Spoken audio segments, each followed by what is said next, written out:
जहाँ ना हो तहाँ देव कहे तो वहीं दिखावो ठाव। हे भगवान, आप मुझसे ये कैसी बात पूछ रहे हो? भला ये कैसा प्रश्न है? आप कह रहे हो कि हे ऋषि देव, आप मुझे कोई उचित स्थान बताइए। भगवान, आप कहाँ नहीं निवास करते हो? तुम ही निवेदित भोजन करही प्रभु प्रसाद पट भूषण धरहि। हे भगवान, यह संसारिक प्राणी क्या, भला हम ऋषि मुनि महात्मा जब तक आपका भोग नहीं लगा देते हैं, आपको स्थान नहीं दे देते हैं, भला हम भी भोजन ग्रहण नहीं करते, फिर भला हम आपको कौन सा स्थान बताएं? फिर भी आप मुझसे पूछ रहे हो तो मैं आपको अवश्य बतलाता हूँ। चित्रकूट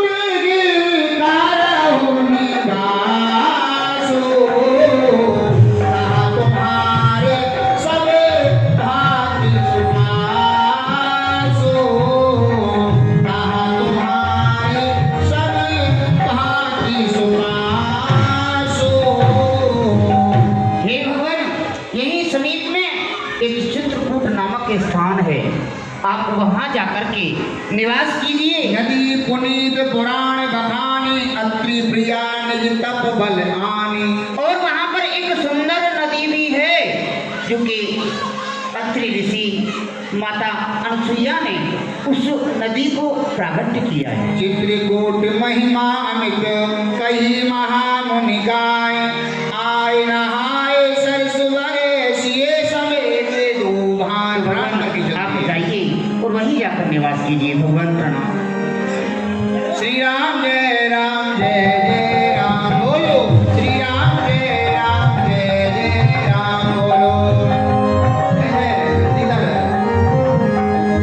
श्री राम जय जय राम बोलो।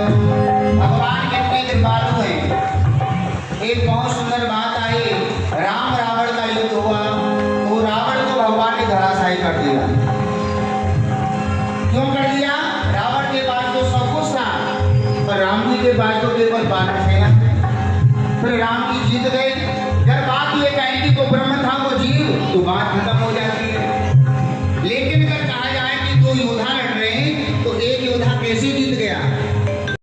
धीर लगे विमुख विधाता धरो, धीर लगे विमुख विधाता।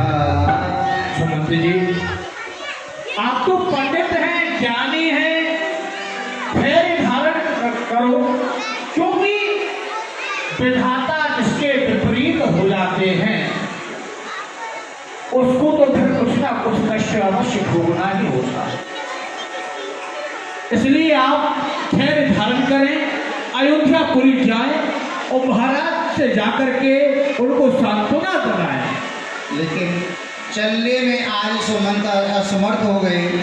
घोड़ा की लगामों को हाथों में पकड़ना उनके लिए बड़ा ही दुख का समुद्र हो गया। हाथों में लगाम पकड़ते हैं लेकिन वो लगाम हाथों से छूट जाती है। जब देखा ऐसा भाव निषाद राज ने तो चले अवध ले रथी निषादा। निषाद राज ने स्वयं रथ को संभाला है और सुमंत जी को उस रथ में बिठाया है कि आप बड़े ही व्याकुल हैं। इस प्रकार से अगर आप यहाँ पड़े रहेंगे और उधर अवधपुर के लोग श्री राम जी की बाट निहारेंगे, जाकर के उन लोगों को कुछ सांत्वना दिलाओगे आप तो उनको कुछ शांति मिलेगी। फिर